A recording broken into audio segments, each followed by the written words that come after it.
Praise lord. ప్రార్థన చేసుకొని ప్రారంభించుకుందాం.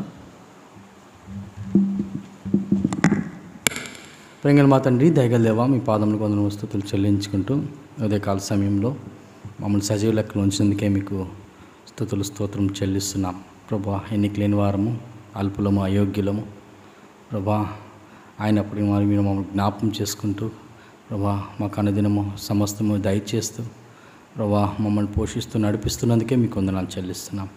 ప్రభా, మమ్మల్ని ప్రేమించి మాకు ఇచ్చిన సంఘము సహవాసమును బట్టి మీకు వందనాలు. ప్రభా, సీయోను నుండి మమ్మల్ని ప్రభా ఆశీర్వదిస్తూ ఆత్మాభివృద్ధి కలిగిస్తూ ప్రభా ముందుకు నడిపిస్తున్నందుకే మీకు వందనాలు చెల్లిస్తున్నాం. ప్రభా తండ్రి, మరి బెనజనాన్ని బట్టి ప్రభా తండ్రి శారక్కను బట్టి ప్రభా అలాగే సంఘమును బట్టి మిమ్మల్ని స్తుతిస్తున్నాం, మాయంపరుస్తున్నాం. దయగల దేవా, అన్న కూడా ప్రభా పరిచయ నిమిత్తమై హైదరాబాద్ వెళ్తుండగా ప్రభా తండ్రి సహాయం చేయండి. క్షేమంగా దిగి ఉన్నారని నమ్ముతున్నాం. అదే రీతిగా ప్రభా అక్కడ పరిచయం కూడా మీరు బలంగా వాడుకోమని కోరుకుంటున్నాం. ఈ దినం వేకపోడు పరిచయం కూడా మీరు ఆశీర్వదించండి.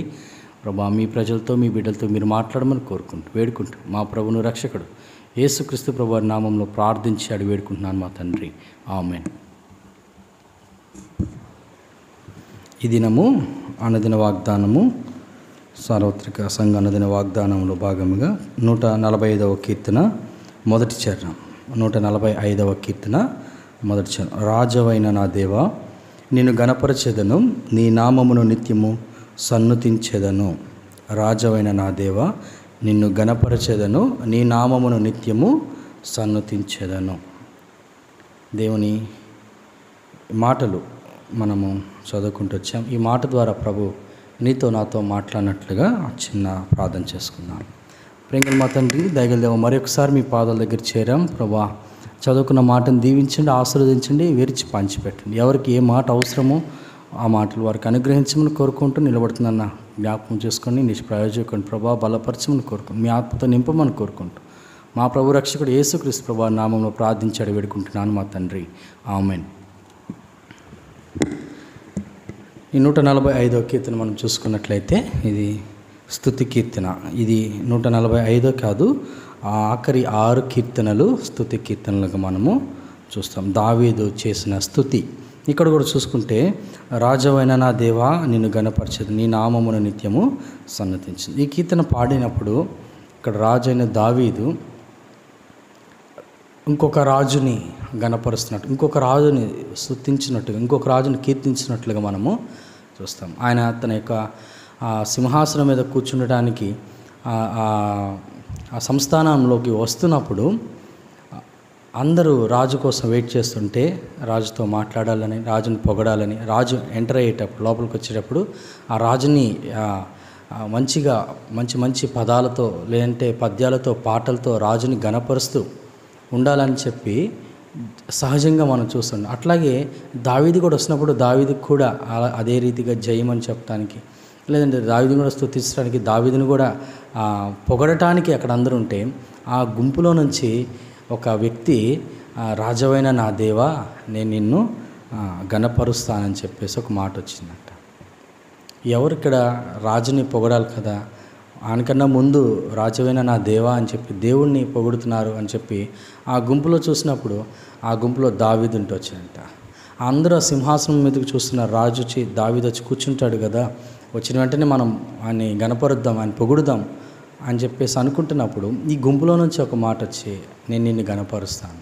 ఇక్కడ రాజును కాకుండా ఇంకెవరిని గణపరిచేది అంటే రాజే ఇంకొక అతన్ని గణపరుస్తాను. ఎవరంటే దేవుడిని గణపరుస్తాను. వీళ్ళందరికీ నేను రాజు అవ్వచ్చు, కానీ నాకు నువ్వు రాజువి, నువ్వు నాకు ప్రభువువి, నువ్వు నన్ను నాయకుడివి అని చెప్పి ఆ గుంపులో నుంచి దావీదు దేవుణ్ణి స్తుతిస్తున్నాడంట. అందుకే రాజవైన నా దేవా, నిన్ను గణపరచు. అలాగా దావీదు ఆయన రాజైనప్పటికీ రాజులకు రాజైన ఆ ప్రభువుని, దేవుణ్ణి ఆయన గణపరుచినట్లుగా చూస్తాం. ఇక్కడ చూసుకున్నట్లయితే నీ నామమును నిత్యము సన్నతించేదను, నిత్యము సన్నతిస్తాను. ఎందుకు నిత్యము నేను సన్నతిస్తాను, నిత్యము నేను స్తుతిస్తాను అనే మాట తీసుకుంటే దావీదు జీవితంలో దేవుడు చేసిన గొప్ప కార్యము చూస్తే కీర్తనలు 30వ కీర్తన 12వ చరణం. 30వ కీర్తన 12వ చరణం. ఇక్కడ దావీదు ఎందుకు దేవుడు నిత్యము నేను స్తుతిస్తాను అంటే కారణము ఉంటొచ్చింది. దావీదు ఎప్పుడు జ్ఞాపకం చేస్తాను, నీవు నా గోనెపట్ట విడిపించి సంతోష వస్త్రము నన్ను ధరింపచేసి ఉన్నావు.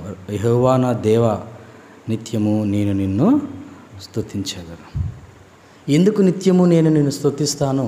నా దేవా, నిన్ను ఎందుకు నిత్యం నేను స్తుతిస్తానంటే, నువ్వు నా జీవితం ఏం చేస్తావు? నా గోనెపట్ట విడిపించి సంతోష వస్త్రము ధరింపచేస్తూ వచ్చావు. సంతోష వస్త్రం, నా బ్రతుకు మార్చావు, నా పరిస్థితులు మార్చావు. ఇంతకుముందు గోనెపట్ట ఉండేది, ఇప్పుడు సంతోష వస్త్రం. ఇంతకుముందు నా జీవితం వేరు, ఇప్పుడు నా జీవితం వేరు. అందుకని నేను నిన్ను నిత్యము నిన్ను స్తుతిస్తాను ప్రభా. నువ్వు చేసిన కార్యానికి నేను ఒకరోజు, 2 రోజులు, వారము, సంవత్సరం సరిపోదు, నిత్యము నిన్ను స్తుతిస్తాను అని ఇక్కడ చెప్తున్నాడు. దావీదు నిత్యము స్తుతించటానికి దేవుడు అనేకమైన గొప్ప విషయాలు. ఇవాళ నీవు నేను కూడా నిత్యము ఆయన సన్నుతించటానికి, నిత్యము ఆయన స్తుతించటానికి నా జీవితంలో కూడా ప్రభు కొన్ని నిత్యము ఎల్లప్పుడూ ఎప్పుడు చేయాలని ఆశపడుతున్నాను, ఎప్పుడు చేస్తానని ఆశపడుతున్నాను. ఇవాళ నువ్వు ఏ పరిస్థితుల్లో లేచావు, ఏ పరిస్థితుల్లో ఉన్నావో దేవుడు చెప్తున్న మాటలు చూడండి. కొన్ని విషయాలు మనం చూసి ముందుకెళ్దాం. మొట్టమొదటిగా 73వ కీర్తన 26వ చరణం. 73:26 ఇక్కడ, నా శరీరము నా హృదయము క్షీణించిపోయినను దేవుడు నిత్యము నా హృదయమునకు ఆశ్రయదుర్గమును స్వాస్యమునై ఉన్నాడు. నిత్యము నా హృదయమునకు ఆశ్రయదుర్గమును స్వాస్యమునై ఉన్నాడు. నీ హృదయం క్షీణించిపోవచ్చు, నీ హృదయం వేదనలో, బాధలో, దుఃఖములో, నిందల్లో, అవమానంలో నీ హృదయం ఎంతో కృంగిపోయి ఉండొచ్చు, నలిగిపోయి ఉండొచ్చు, బాధించబడి ఉండొచ్చు, గుర్చబడి ఉండొచ్చు. దావీదు జీవితం కూడా అట్లాగే ఉంటూ వచ్చింది. కానీ దావీదు దేవుని ఎందుకు నిత్యము స్తుతిస్తూ వచ్చాడంటే, ఆయన హృదయము ఎప్పుడు నిత్యము ఆయన దేవుణ్ణి ఆశ్రయిస్తూ వచ్చిందంట. నా హృదయము నిత్యము నా హృదయం నాకు ఆశ్రయదుర్గముగా, నలిగిపోయిన నా హృదయము, నా బ్రతుకు, నా జీవితము ప్రభువా నిన్నే ఆశ్రయిస్తూ వచ్చింది.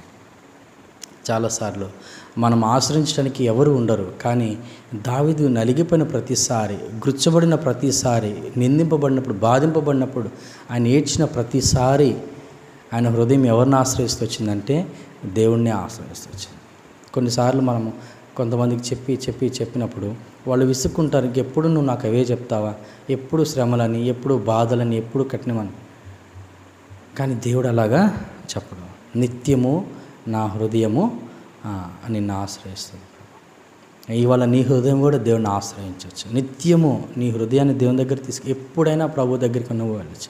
నీ నలిగిపోయిన హృదయం, బాధించబడిన హృదయం, గుర్చబడిన హృదయం, నిన్ను ఎన్ని మాటలు అన్నారో, ఎంత బాధ పెట్టారో, నీ హృదయంలో వేదన, బాధ, దుఃఖము ప్రభు దగ్గర తీసుకెళ్ళచ్చు. ఎందుకంటే ఆయన ఆశ్రయదుర్గముగా, నిత్యము నా హృదయమునకు ఆశ్రయదుర్గముగా, అందుకనే నిత్యము నేను నిన్ను స్తుతించాను.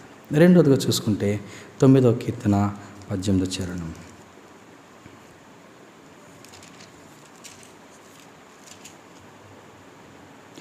దరిద్రులు నిత్యము మరువబడరు, బాధపరచబడు వారిని నిరీక్షణాస్పదము ఎన్నటికీ నశించదు. ఏమంటున్నాడంట? దరిద్రులు నిత్యము మరువబడరు. దరిద్రులు నిత్యము మరువబడరు. మనం మర్చిపోయిన సందర్భాలు ఉన్నాయి దేవుణ్ణి, కానీ దేవుడు మాత్రం మనల్ని మర్చిపోడంట, నిన్ను మర్చిపోడంట. అనేక సందర్భాలు మన బిజీ లైఫ్లో దేవుని మర్చిపోతుంటాం, దేవుని పనులు మర్చిపోతుంటాం, దేవుని స్తుతించడం మర్చిపోతుంటాం, దేవుడు చేసిన విషయాలు మనం మర్చిపోతుంటాం. కానీ దేవుడు మాత్రము నిత్యము మరువబడరంట. దేవుడు ఎప్పుడు మనం జ్ఞాపకం చేసుకుంటాం, మనం గుర్తుపెట్టుకునే ఉన్నాడు ప్రభు. ఇవాళ నిన్ను కూడా ప్రభు గుర్తుపెట్టుకున్నాడు. నిత్యము మరువబడరు. కొన్ని కష్టాలు, కొన్ని శ్రమలు, కొన్ని బాధలు, కొన్ని ఇబ్బందులు రావచ్చు, అయితే దేవుడు నిన్ను మర్చిపోలేదు, నిత్యం మరువబడరు. ఇది రెండోది. దావీదు జీవితంలో కూడా ఇదే జ్ఞాపకం చేసుకుంటూ వచ్చాడు. అందుకని నిత్యం నేను స్తుతిస్తా ప్రభా. నేను ఎన్నిసార్లు పారిపోతూ వచ్చాను, ఎన్నిసార్లు పరిగెడుతూ వచ్చాను, ఎన్నిసార్లు దాక్కుంటూ వచ్చాను, ఎన్నిసార్లు ఎన్ని అపాయాల్లో ఉంటూ వచ్చాను. నన్ను మర్చిపోని దేవా. ఆ రోజు నేను దరిద్రుడిగా ఉంటూ వచ్చాను, అన్నీ పోగొట్టుకొని, అన్నీ విడిచిపెట్టి ప్రాణభయంతో పరిగెడుతూ వచ్చాను. కానీ నువ్వు నన్ను మర్చిపోలేదు. నేను సంతోషంగా నా సంతోష వస్త్రాన్ని మళ్ళీ నాకు దయచేస్తూ వచ్చాను. దరిద్ర నిత్యము మరువబడరు. అందుకని నిత్యము నేను నిన్ను స్తుతిస్తాను ప్రభా. మూడోదిగా చూసుకుంటే 105వ కీర్తన 9వ చరణం. 105వ కీర్తన 9వ చరణం. దావీదు దేవుని నిత్యము స్తుతించడానికి కారణం ఏంటంటే ఇస్సాకుతో తాను చేసిన ప్రమాణమును నిత్యము ఆయన జ్ఞాపకము చేసుకొను. నిత్యము ఆయన జ్ఞాపకం ఏం జ్ఞాపకం చేసుకున్నాడంటే ఇస్సాకుతో చేసిన ప్రమాణం, దేవుడు నీతో చేసిన ప్రమాణము, వాగ్దానం కూడా దేవుడు నిత్యము జ్ఞాపకం చేసుకుంటాడంట. నిత్యము అంటే రోజు జ్ఞాపకం చేసుకుంటాడు, ప్రతి విషయంలో జ్ఞాపకం చేసుకుంటాడు. దేవునికి ఏ వాగ్దానం ఇచ్చాడో, ఏ మాటలు చెప్పాడో, ఏ ప్రమాణం చేశాడో, మనకి దేవుడు చేసిన ప్రమాణాలు, వాగ్దానాలు మనం మర్చిపోతాం, కానీ దేవుడు మర్చిపోడంట. దేవుడు ఇస్సాకుతో చేసిన ప్రమాణము నేను మర్చిపోను, నిత్యము నేను జ్ఞాపకం చేసుకుంటాను. ఈ సంవత్సరం వాగ్దానం మనము రోజు జ్ఞాపకం చేసుకుంటామా? చేసుకోం. బహుశా వారానికి ఒకసారి అవ్వచ్చు, నెలకు 1-2 సార్లు అవ్వచ్చు, ఎప్పుడో ఒకసారి మనము జ్ఞాపకం చేసుకుంటాం. కానీ దేవుడు మాత్రం నిత్యము జ్ఞాపకం చేసుకుంటాం. నీతో చేసిన మాట నెరవేర్చడం కోసం, నీకు చేసిన వాగ్దానం నెరవేర్చడం కోసం ఆయన జ్ఞాపకం. ఈ దినము కూడా నీకు చేసిన వాగ్దానం, గతంలో నీకు ప్రభు ఎన్ని మాటలు చెప్పాడు, ఎన్ని ప్రమాణాలు చేశాడు, ఎన్ని వాగ్దానాలు ఇచ్చాడు, అవన్నీ జ్ఞాపకం చేసుకున్నాడు ఈ దినం కూడా.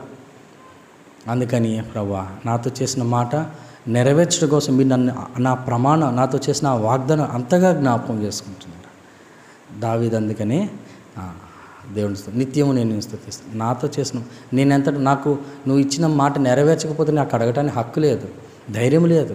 నేను ఏ పాటి వాడిని అయినా కానీ ప్రభువా నన్ను మర్చిపోలేదు, నా వాగ్దానాలు కూడా నువ్వు మర్చిపోలేదు. గొప్ప దేవుడు, నేను ఘనపరుస్తాను, అందుకని నిన్ను స్తుతిస్తాను. మూడోదిగా నా వాగ్దానాలు నువ్వు జ్ఞాపకం చేసుకున్నాను. నా వాగ్దానాలు నేనే మర్చిపోతున్నాను, కానీ నాతో చేసిన వాగ్దానాలు నువ్వు జ్ఞాపకం చేసుకుంటున్నావు.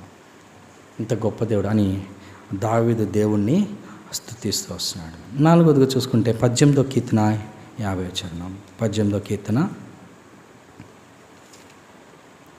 50 ఆఖరి మాట చూసుకుంటే ఇక్కడ నాలుగోదిగా నీవు నియమించిన రాజునకు గొప్ప రక్షణ కలుగజేయవాడవు, అభిషేకించిన దావీదునకు అతని సంతానముకు నిత్యము కనికరము చూపుదవు. ప్రమాణం చేయటమే కాదు, దాన్ని జ్ఞాపకం చేసుకోవడమే కాదు, అరే వీళ్ళకి ప్రమాణం చేశాను కదా అని ప్రభు కనికరపడతాడంట. నిజమే, వీళ్ళకి ప్రమాణం చేశాను కదా, ఈ వాగ్దానం ఇచ్చాను కదా అని ప్రభు నిత్యము కనికరపడతాడంట. మనమైతే అంత కనికరపడం. 1 సారి 2 సార్లు 3 సార్లు 4సారి కోపం వస్తుంది, 4సారి అసహ్యం వస్తుంది, 4సారి చిరాకు వస్తుంది. ఎన్నిసార్లు వీళ్ళకి చెప్పాలి, ఎన్నిసార్లు వీళ్ళకి చేయాలి, ఎన్నిసార్లు వీళ్ళకి ఇవ్వాలి అని మనకి విసుగు వస్తుంది. కానీ ప్రభువుకి అలా కాదంట, నిత్యము ఆయన కనికరం చూపి. ఎప్పుడు మనం గుర్తొచ్చినా, ఎప్పుడు మనకు చేసిన వాగ్దానాలు గుర్తొచ్చినా ప్రభు చూపించేది ఏంటంటే కనికరము, దయ, జాలే చూపిస్తాడు. ఈ దినం కూడా ప్రభు నీ జీవితంలో కనిపిస్తాడు. నువ్వేం తప్పు చేసి పాపం చేసి ప్రభు దగ్గరికి వచ్చావా, నీకు ప్రభు ఖచ్చితంగా కనికరం చూపిస్తాడు. ప్రభు నేను తప్పిపోయాను, నేను పలానా విషయంలో పడిపోయాను, నేను బలహీనుడు ప్రభువా, ఈ విషయంలో నేను త్రోవ తప్పాను ప్రభా, ఈ విషయంలో చెడిపోయాను, ఈ విషయంలో పడిపోయాను, మళ్ళీ జారిపోయాను ప్రభా, నన్ను ఒక్కసారి క్షమించు అంటే దేవుడు ఖచ్చితంగా కనికరం చూపిస్తాడు. నిత్యము కనికరము చూపిస్తాడు. అందుకని దావీదు ఎన్నిసార్లు దేవుడి దగ్గరికి వచ్చినా, ప్రభా నన్ను కరుణించవా, ప్రభా నా వైపు చూడవా, వారు నన్ను ఎట్లా అంటున్నారు, ఇట్లా అవన్నీ ప్రభు దగ్గర తీసుకొచ్చేవాడు. దేవుని దగ్గర కనికరం పొందుకొని తిరిగి వెళ్ళేవాడు.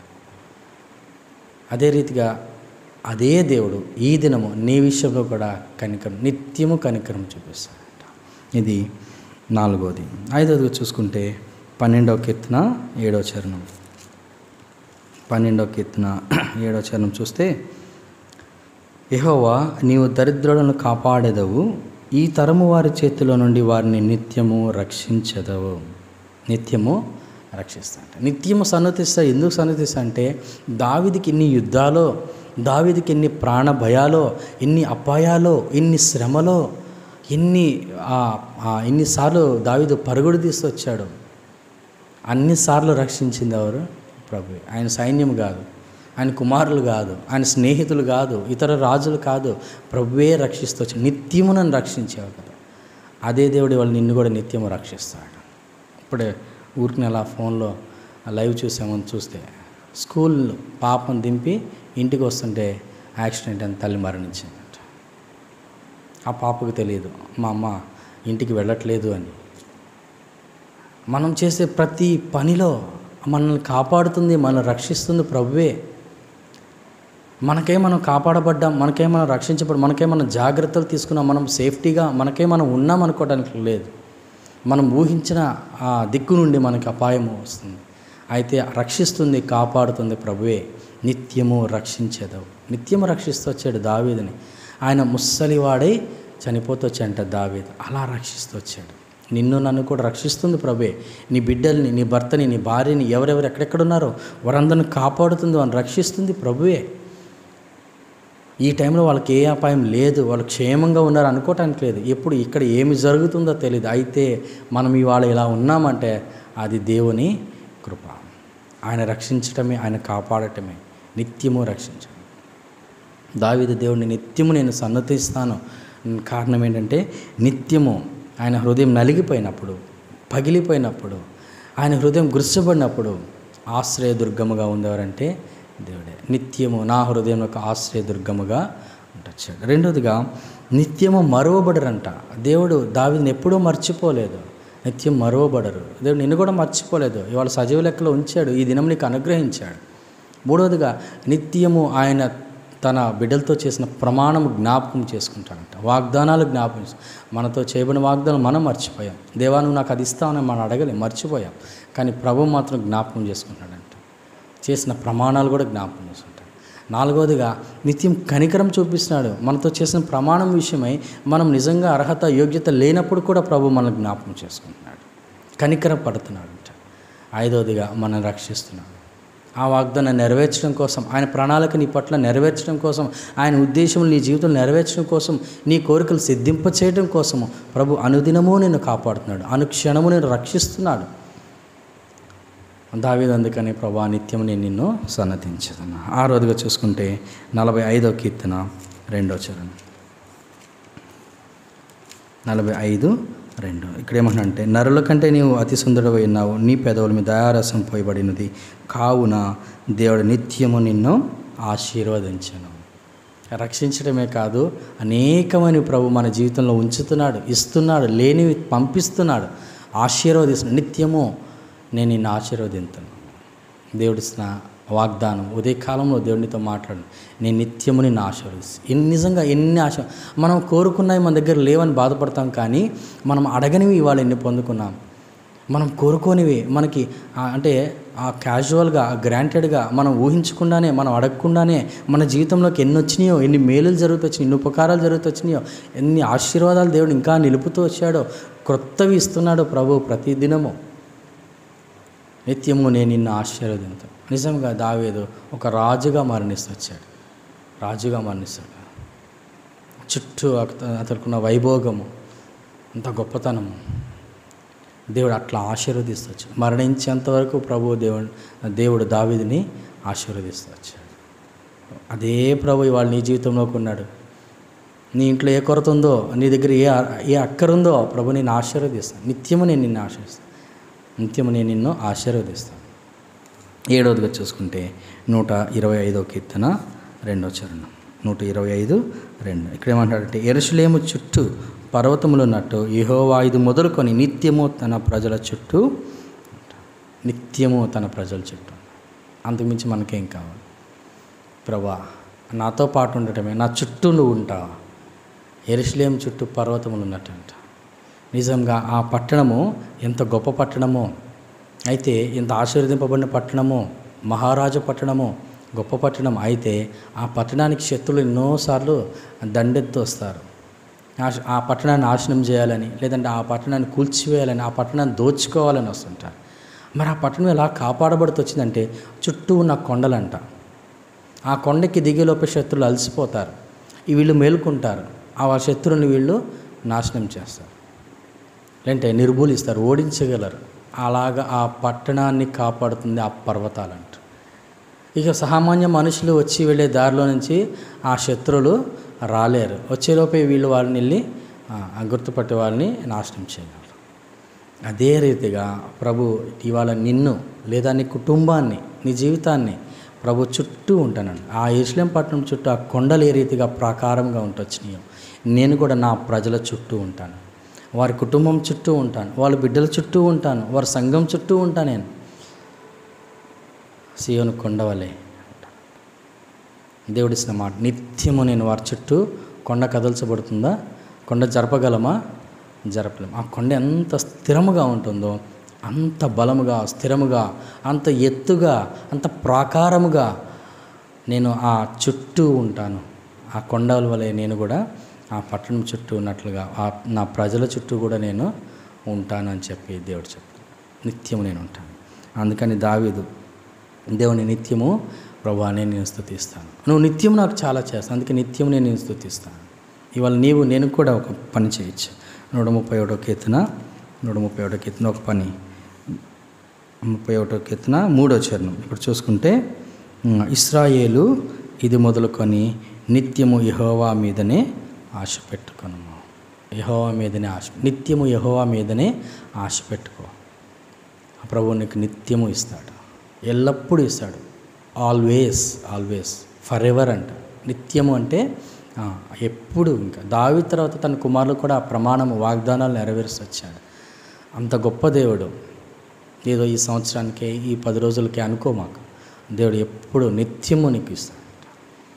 ఆ రీతిగా మనం కూడా ప్రభువుని నిత్యం స్తుతించడానికి, నిత్యము ఆయన మీదనే మనం ఆశ పెట్టుకుంటే నిత్యం మన ప్రభువు బలపరుస్తాడు. మోకరించండి, ప్రార్థన చేసుకుంటాం. ప్రేంగల మా తండ్రి, దయగల దేవా, మా ప్రభు రక్షకుడు ప్రియకుమారుడైన యేసుక్రీస్తు ప్రభువు నామములో మీ పాదములు కొందరు చెల్లించుకుంటూ నేను స్తుతిస్తూ మహింపరుస్తూ, ప్రభు రాజు దావీదు రాజుకిచ్చిన ఆ మాటలు ప్రభు మాకు కూడా మీరు ఇవాళ అనుగ్రహిస్తూ వచ్చారు. ఆ రోజు దావీదుకే మీరు దేవుడు కాదు, మాకు కూడా దేవుడేవో ప్రభు, మాకు కూడా ప్రభువే, మాకు కూడా రాజువే తండ్రి. మమ్మల్ని కూడా జ్ఞాపకం చేసుకోమని కోరుకుంటాం.